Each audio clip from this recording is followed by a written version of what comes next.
चलो good afternoon.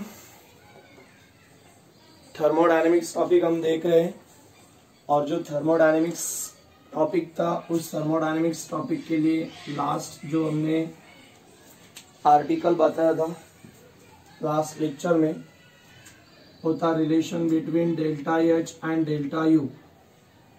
सो उसके लिए हमने एक इक्वेशन डिराइव किया था, delta H is equal to delta U plus delta NRT. फिर इसी इक्वेशन को हमने लिखा था डेल्टा एच का मतलब heat of reaction at constant pressure and heat of reaction at constant pressure that means delta H equal to heat absorb at constant pressure. Similarly delta U का मतलब था heat of reaction at constant volume और which is equal to Q heat, that means amount of heat absorbed at constant volume plus delta N RT। Okay, तो इस प्रकार के जो equation हमें मिला था that is the relation between delta H and also delta U. उसके बाद हमने बताया था इस इक्वेशन में डेल्टा एच और क्यूपी का मतलब होता है amount of heat absorb at constant pressure या तो फिर enthalpy of reaction at constant pressure. Delta U या क्यूवी का मतलब है amount of heat absorb at constant volume या तो फिर enthalpy of reaction at constant volume. Delta N is a change in number of moles of gas और यहाँ पे हमने बताया था डेल्टा एन का मतलब है जब हमें कोई भी केमिकल रिएक्शन का डेल्टा एन फाइंड आउट करना होता है तो N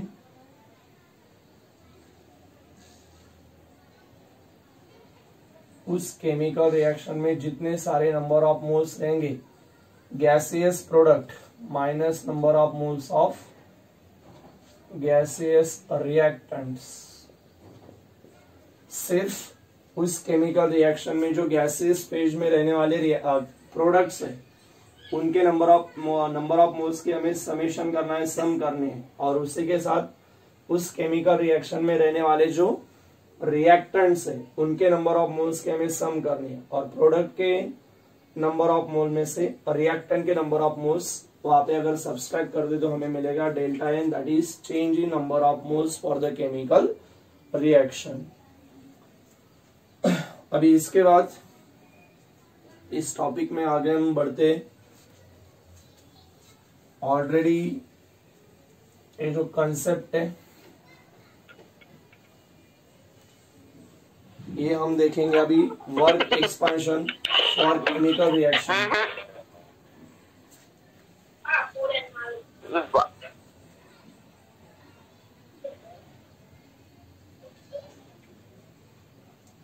work for chemical reaction actual हमने इसके पहले पीवी टाइप ऑफ वर्क बताया था। A system is give work at constant temperature and pressure तो हमने बताया था W equal to minus PEX into delta V। ऐसा हमने pressure volume type of work के लिए इक्वेशन बताया। EX का मतलब एक्सटर्नल है, यहाँ पे थोड़ा सा EX अगर नहीं लिखा तो भी चलेगा, P into delta V। Okay, ये वहां पे इक्वेशन है। देयरफॉर W इक्वल टू देवकर आपका ध्यान है क्या? समृद्धि देवकर बातें करेंगे उधर इस इक्वेशन में अगर नजर आगे इस इक्वेशन में अगर देखेंगे तो ऑलरेडी यहाँ पे माइनस साइन है। डेल्टा V का मतलब है V2 minus V1। Therefore W equal to at constant temperature and at constant pressure पे अगर हम कंसिडर करते तो एक्चुअल इक्वेशन है। देयरफॉर ये माइनस और यहाँ पे अगर हम देखेंगे तो P से अगर इस ब्रैकेट को मल्टीप्लाई करेंगे तो P V2 आएगा। ये minus sign as it is. P से अगर V1 को मल्टीप्लाई करेंगे तो P V1 P V2 minus P V1। अभी हमें पता है और एक बार ideal gas equation for n moles of gas, number of moles के लिए आइडियल गैस का इक्वेशन है actual PV equal to nRT। इसके पहले अभी बहुत बार ये आया है, हम बता रहे हैं constant temperature and pressure condition. Therefore अगर हम देखेंगे तो फॉर इस इक्वेशन के तरह ही P1 V1 अगर हम देखें तो क्या आएगा N1 RT, और सिमिलरली अगर हम देखेंगे तो PV2 इक्वल टू क्या आएगा N2 RT।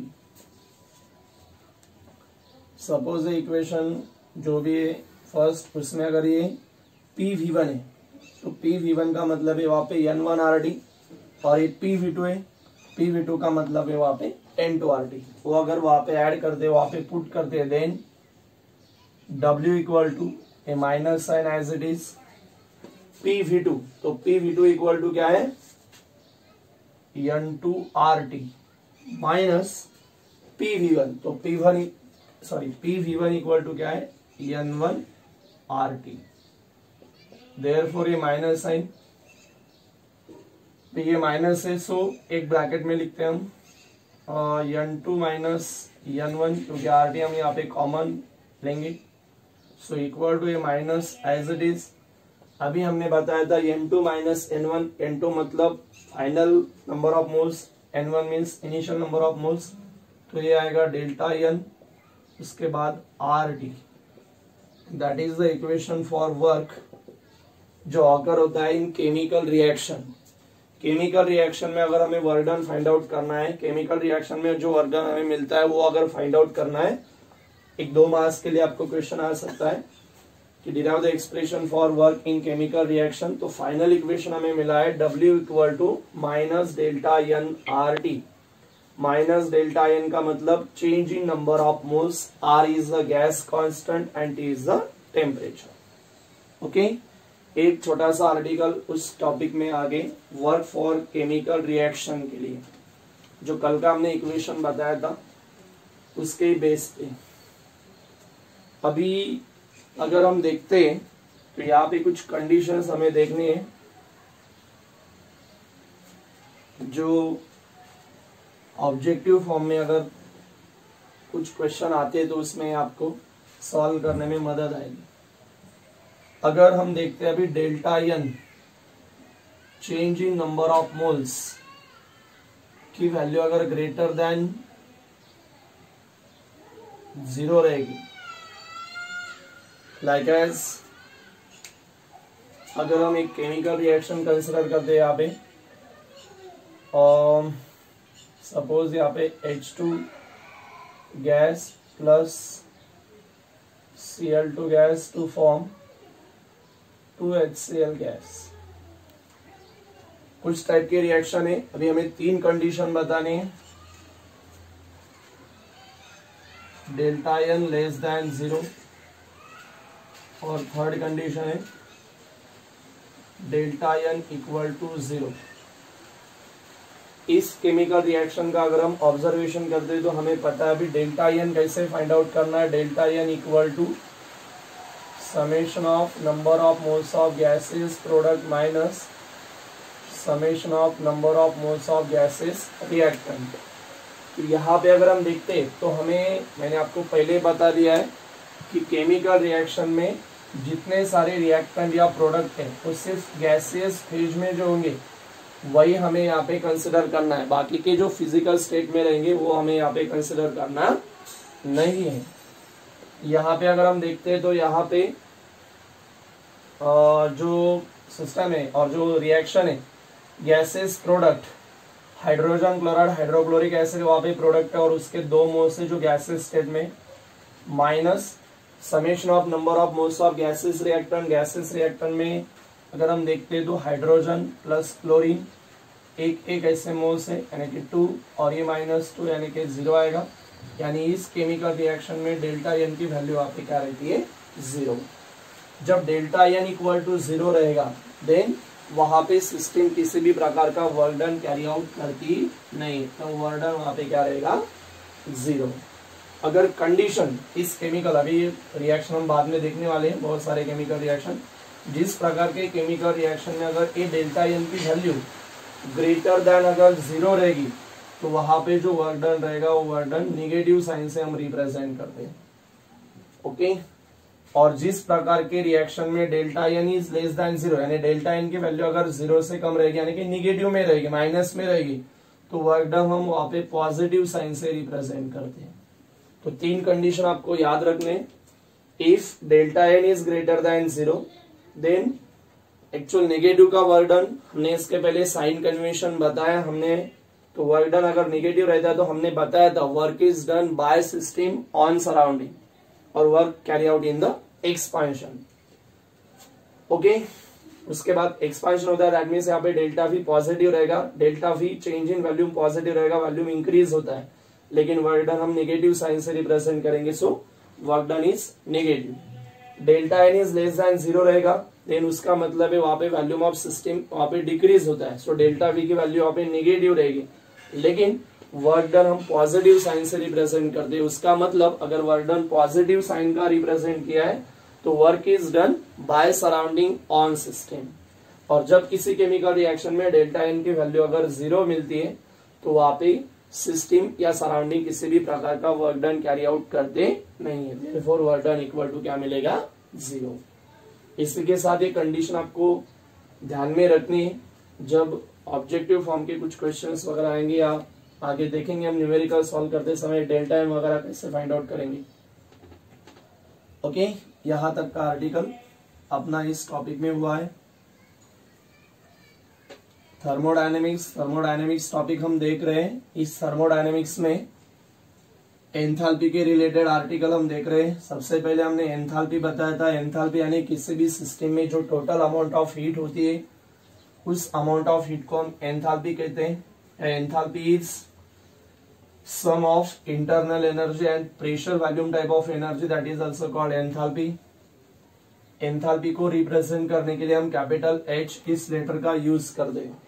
और उसके बाद बहुत सारे जो पॉइंट्स थे वो हमने एंथैल्पी और एंथैल्पी चेंज के लिए एक्सप्लेन किए। उसमें हमने इक्वेशन भी प्रूव किया था, delta H equal to delta U plus P delta V. और एक बार लास्ट लेक्चर में हमने रिलेशन बताया था, delta H equal to delta U plus delta N R T. Work expression for the chemical reaction जो अभी हमने फाइंड आउट किया था, W equal to minus delta N R T. और अभी हमने डेल्टा एन की जो कंडीशन थी वो हमने बताई। अभी उसके बाद एक्चुअल में अगर हम देखेंगे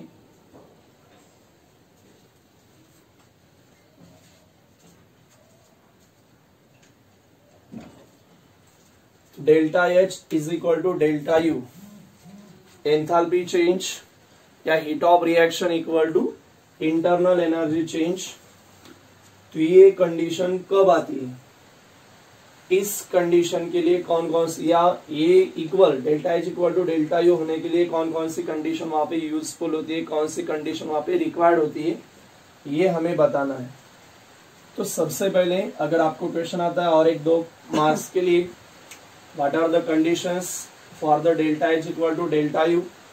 तो सबसे पहले अगर हम देखेंगे तो कोई भी जो एक प्रोसेस रहेगी वो प्रोसेस अगर eight constant volume carry out होती है तो वहां पे कांस्टेंट वॉल्यूम पे होने के कारण डेल्टा एच इक्वल टू क्या आएगा, डेल्टा यू। तो फर्स्ट कंडीशन है the process is carried out at constant volume. अगर कोई भी प्रोसेस वहां पे एट कांस्टेंट वॉल्यूम पे कैरी आउट होगी, हमें पता है कांस्टेंट वॉल्यूम का मतलब डेल्टा वी वहां पे क्या रहेगा, 0 चेंज।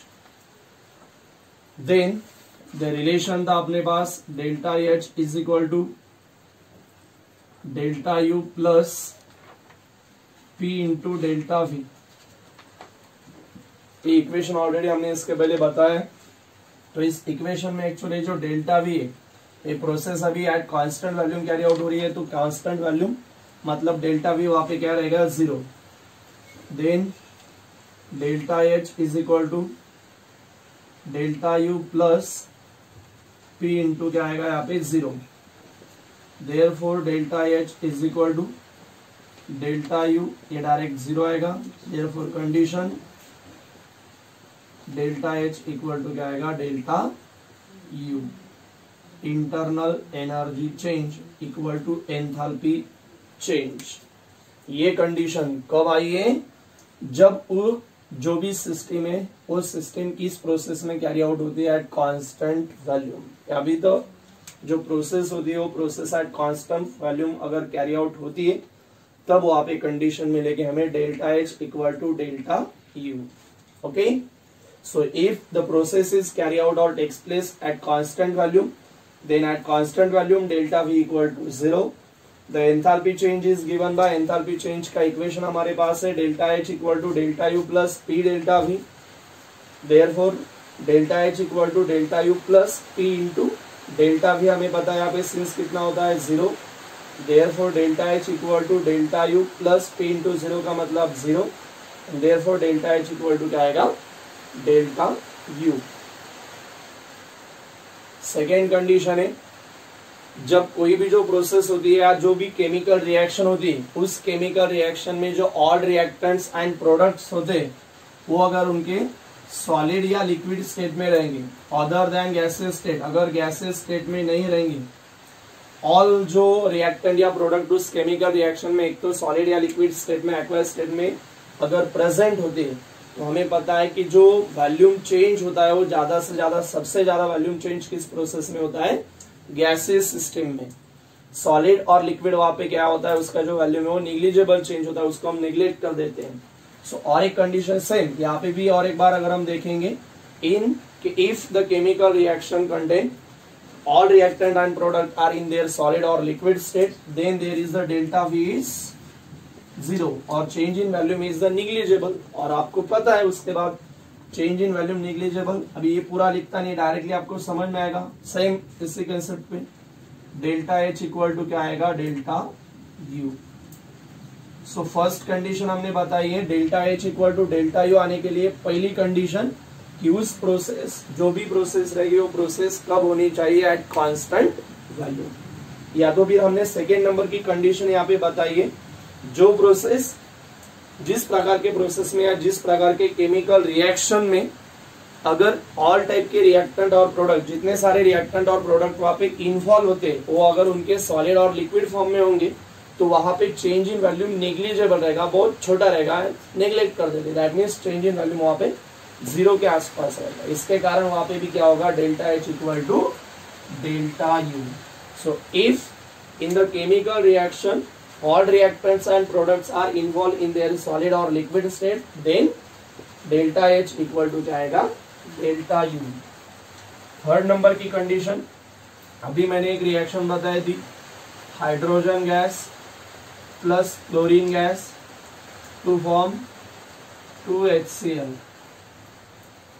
तो HCl वहां पे गैसेस स्टेट में, अगर इसके लिए हम डेल्टा N फाइंड आउट करेंगे तो हमें पता है डेल्टा N मतलब number, summation of number of moles of gases product minus summation of number of moles of gases reactant. Number of moles of gases product और एक बार हाइड्रोजन क्लोराइड वहां पे प्रोडक्ट साइड में, और वो गैसेस फॉर्म में होने के कारण उसके कितने मोल्स है, यहाँ पे 2 मोल्स, तो यहाँ पे 2 minus summation of number of moles of gases reactant. Reactant side में 2 प्रकार के रिएक्टेंट है, एक हाइड्रोजन गैस है और दूसरा क्लोरीन गैस है। हमें गैसेस स्टेट में चाहिए, ऑलरेडी यहाँ पे हाइड्रोजन के 1 मोल्स प्लस क्लोरीन का भी 1 मोल, सो 2, ये 1 प्लस 1 2, 2 माइनस 2 0, यानी डेल्टा N कितना है यहाँ पे 0। अभी हमने इक्वेशन बताया था W equal to minus delta N RT। इसके पहले हमने केमिकल रिएक्शन के लिए जो वर्क इक्वेशन होता है वो वर्क इक्वेशन ऑलरेडी यहाँ पे फाइंड आउट किया था। क्या इक्वेशन था, W equal to minus delta N RT। Therefore अभी इस केमिकल रिएक्शन में डेल्टा N की वैल्यू 0 है, सो डेल्टा N वहां पे पुट करेंगे 0 इंटू RT। देयरफॉर क्या आएगा 0, सो W इक्वल टू क्या मिलेगा 0। और उस कंडीशन में अगर हम देखेंगे तो या तो फिर अपना जो इक्वेशन है वर्डन 0 या यही कंडीशन, और एक बार अगर हम देखेंगे तो इसी इक्वेशन में भी डेल्टा एन अगर 0 रहेगा किसी भी केमिकल रिएक्शन में, तो डेल्टा एच इक्वल टू क्या आएगा, delta N equal to 0, then delta H equal to क्या आएगा, डेल्टा यू। ये थर्ड नंबर की condition. If in the chemical reaction number of moles of gaseous product is equal to, एक minute, delta H, अगर ऐसा नहीं समझ में आया तो delta H equal to delta U plus delta N R T. ये इक्वेशन भी हमने यहाँ पे इसके पहले प्रूव किया था। Therefore delta H is equal to delta U. हम बता रहे हैं कि जिस केमिकल रिएक्शन में डेल्टा एन 0 है, तो यहाँ पे 0 into R T, therefore delta H equal to क्या आएगा, डेल्टा यू, क्योंकि 0 इंटू आर टी 0 बन जाएगा। सो ये कंडीशन आने के लिए थर्ड नंबर की कंडीशन हमने बताया कि जिस केमिकल रिएक्शन में अगर डेल्टा एन इक्वल टू 0 आएगा, और वो कब 0 आएगा, जब उस केमिकल रिएक्शन में गैसियस प्रोडक्ट और गैसियस रिएक्टेंट, जैसे कि यहाँ पे गैसियस प्रोडक्ट के कितने मोल्स है, 2, और गैसियस रिएक्टेंट के भी कितने, 2, यानी number of moles of gaseous reactant and number of moles of gaseous product दोनों कैसे होने चाहिए, सेम होने चाहिए, इक्वल होने चाहिए। तब हमें क्या मिलेगा, delta H equal to delta U. ये third condition. So if in the chemical reaction number of moles of gaseous product and number of moles of gaseous reactant are equal or same, then delta H equal to delta U. These are the three conditions which are necessary for delta H equal to delta U. और एक बार सबसे पहली condition delta H equal to delta U आने के लिए, if the process is carried out at a constant volume, then delta H equal to delta U. क्यों आता है ये मैंने आपको एक्सप्लेन किया है। सेकेंड नंबर की condition, if the in chemical reaction all reactant और product are involve in their solid और liquid state, then the change in volume is negligible. वहां पे जो चेंज होने वाला वैल्यूम है वो निग्लिजिबल हम कंसिडर कर दें, और वो तो आपको पता है डेल्टा वी निग्लिजिबल है, दैट मींस डेल्टा वी 0 के आसपास 0 ही है। Therefore delta H equal to क्या आएगा, डेल्टा यू। और थर्ड नंबर की कंडीशन हमने बताई है, if in the chemical reaction number of moles of gaseous product and number of moles of gaseous reactant are equal, अगर इक्वल रहेंगे, then delta H equal to क्या आएगा, delta U. ये उसके लिए थर्ड कंडीशन। तो यहाँ पे ये भी एक छोटा सा आर्टिकल हमारा 2 मार्क्स के लिए जो रहेगा क्वेश्चन, अगर उसके ऊपर आता है तो कंप्लीट हुआ। अभी इस थर्मोडायनेमिक्स टॉपिक में आगे हम देखेंगे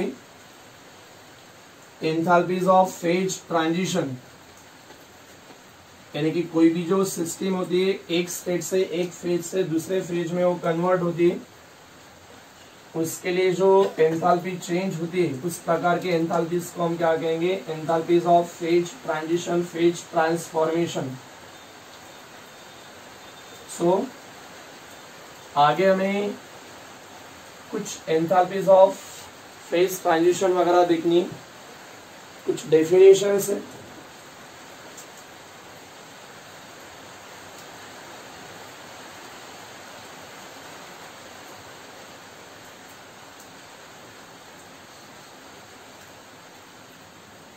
एंथैल्पी ऑफ फेज ट्रांजिशन, इसमें अलग अलग डेफिनेशन है, उसमें से सबसे पहली है एंथैल्पी ऑफ फ्यूजन।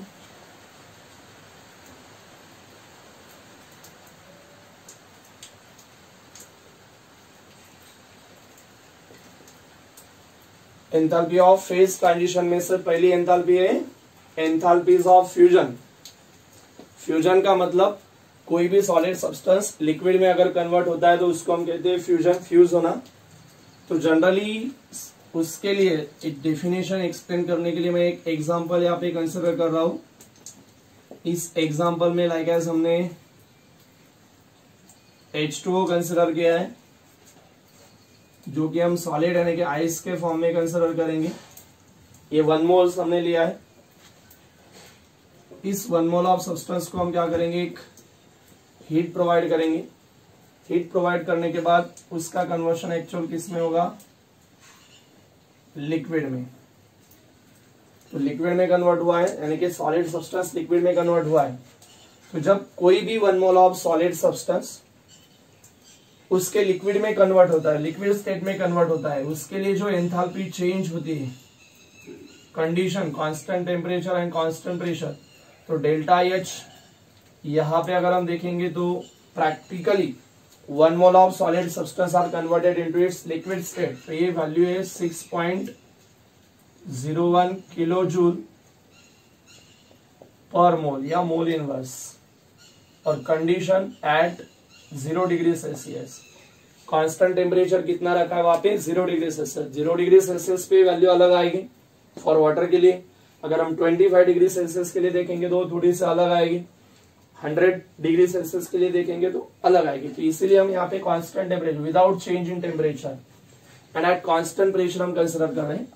तो इसका मतलब है एंथैल्पी ऑफ फ्यूजन का मतलब है यहाँ पे अगर हम देखेंगे तो चेंज होने वाली एंथैल्पी है, यानी कि एंथैल्पी चेंज है।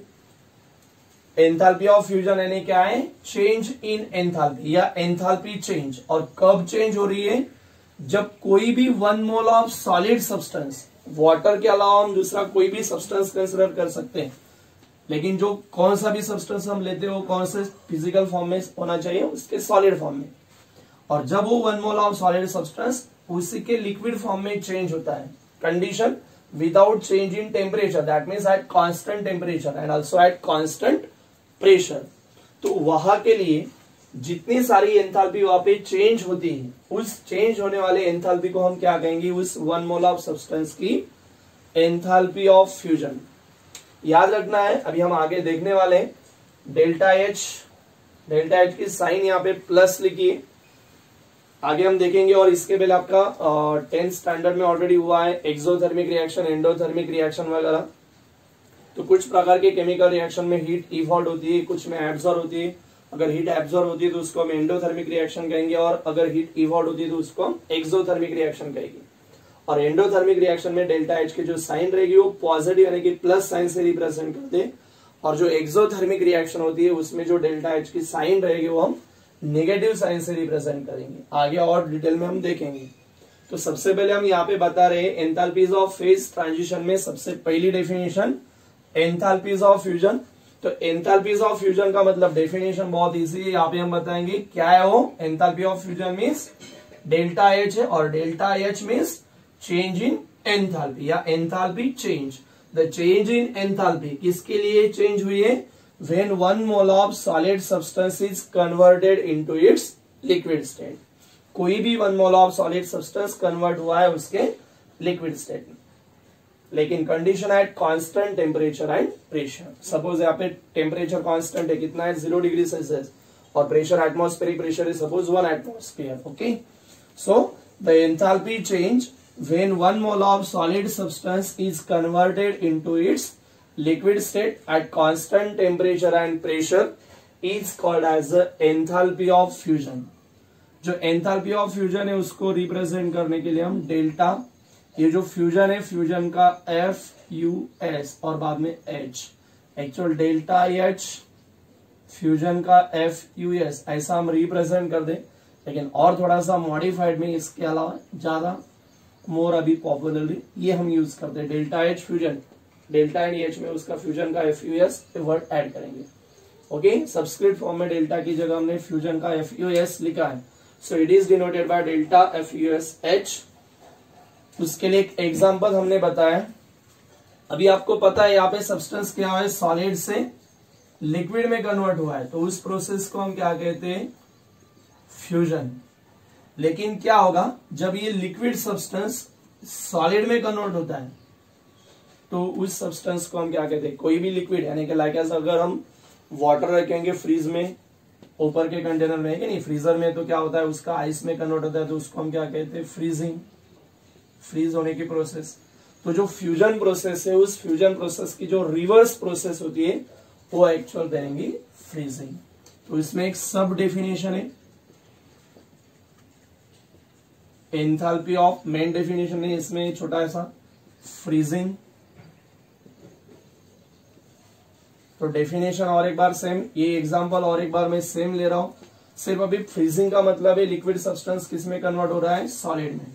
तो यही रिएक्शन मैं क्या कर रहा हूं, रिवर्स यानी कि अपोजिट फॉर्म में लिख रहा हूं। सो H2 जो कि ऑलरेडी लिक्विड फॉर्म में प्रेजेंट है, उसका कन्वर्शन H2 सॉलिड में होगा। जब हम कोई भी थर्मोकेमिकल, इस इक्वेशन को हम थर्मोकेमिकल इक्वेशन कहते हैं। क्या थर्मोकेमिकल इक्वेशन एग्जैक्टली क्या, उसके कैरेक्टरिस्टिक्स क्या है, कंडीशन क्या है, रूल क्या है, ये हमें आगे देखने हैं। अभी सिर्फ यहाँ पे याद रखना है, जब कोई भी थर्मोकेमिकल इक्वेशन हम रिवर्स करते हैं तब उसकी जो डेल्टा एच की वैल्यू होती है, उसकी जो साइन होगी वो रिवर्स बन जाती है, अपोजिट बन जाएगी। तो यहाँ पे प्लस का मतलब हीट यहाँ पे एब्जॉर्ब हुई इन एंथैल्पी ऑफ फ्यूजन में, तो लेकिन यहाँ पे अगर हम देखेंगे तो एंथैल्पी ऑफ फ्रीजिंग में हीट इवॉल्व होती है, तो इसके कारण यहाँ पे माइनस आएगा। या तो फिर आपको याद रखना है थर्मोकेमिकल इक्वेशन रिवर्स करेंगे तो साइन रिवर्स हो जाएगी। सो 6.01 किलो जूल पर मोल। यहाँ पे भी temperature same constant 0 degree Celsius.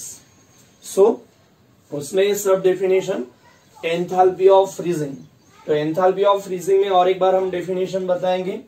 Enthalpy of freezing मतलब और एक बार डेल्टा एच। डेल्टा एच का मतलब एंथैल्पी चेंज या चेंज इन एंथैल्पी किसके लिए हो रही है, जब कोई भी 1 mole of liquid substance convert हो रहा है किसमें, उसके सॉलिड फॉर्म में। कंडीशन है कांस्टेंट टेम्परेचर एंड प्रेशर, तो उसको हम कहेंगे enthalpy of freezing. So the change in enthalpy when 1 mole of liquid substance is converted into its solid state at constant temperature and pressure is called as the enthalpy of freezing. enthalpy of freezing को represent करने के लिए और एक बार delta H, मैंने अभी आपको बताया डेल्टा एच फ्रीजिंग का FREEZ लिखते हैं हम। तो इसमें हम और एक मॉडिफाइड यहाँ पे लिखेंगे फ्रीजेबल, और इसके अलावा ज्यादा से ज्यादा भी इसका यूज करेंगे। So it is denoted by delta H freeze. हमने बताया ऊपर का एग्जांपल यहाँ पे रिवर्स फॉर्म में बताया। एंथैल्पीज ऑफ फेज ट्रांजिशन, एक स्टेट से जब कोई भी सब्सटेंस दूसरे स्टेट में कन्वर्ट हो रहा है तो उसके लिए कुछ एंथैल्पीज है। तो एंथैल्पीज ऑफ फेज ट्रांजिशन में सबसे पहली डेफिनेशन हम वहां पे एक्सप्लेन कर रहे हैं, एंथैल्पी ऑफ फ्यूजन। और एक बार अभी आपको बता रहा हूं, ध्यान से सुनना है। एंथैल्पी ऑफ फ्यूजन का मतलब ये एग्जांपल आपके सामने लिखा है। सपोज यहाँ पे हमने 1 mole of solid substance ice convert किया है, उसका conversion 1 mole of liquid water में हो रहा है। कंडीशन यहाँ पे टेम्परेचर कांस्टेंट है 0 डिग्री सेल्सियस। अलग अलग टेम्परेचर लेंगे तो अलग अलग वैल्यू, और ये वैल्यू प्रैक्टिकली आई ऑलरेडी उन्होंने फाइंड आउट करके रखी है। ओके, सो एक एग्जांपल याद रखने के लिए वैल्यू आप याद रख सकते हो, बहुत सारे एग्जांपल आपको मिलेंगे ऐसे। द चेंज इन एंथैल्पी और द एंथैल्पी चेंज किसके लिए, when 1 mole of solid substance is converted into its liquid state. क्या बता रहा हूं, द एंथैल्पी चेंज किसके लिए चेंज हो रही है, when 1 mole of solid substance is converted into it's liquid state at constant temperature and pressure is called enthalpy of fusion. Enthalpy of fusion is denoted by, ये लिखा है delta H FUS, fusion का FUS। Okay, उसके लिए example H2 होगा। लेकिन आपको पता है अभी इसके रिवर्स में अगर हम देखेंगे जो फ्यूजन प्रोसेस है, उस फ्यूजन प्रोसेस के रिवर्स प्रोसेस कौन सी होती है, freezing. So the freezing is the reverse process for the fusion. That's why हमने एक सब डेफिनेशन वहां पे देख रहे हैं, एंथैल्पी ऑफ फ्रीजिंग। तो एंथैल्पी ऑफ फ्रीजिंग में हमने बताया उसी तरह से द चेंज इन एंथैल्पी या द एंथैल्पी चेंज किसके लिए चेंज होती है, when 1 mole of liquid substance is converted into it's solid state. Condition at constant temperature and pressure is called as the enthalpy of freezing. Enthalpy of freezing denoted by delta H, freeze का FREEZ।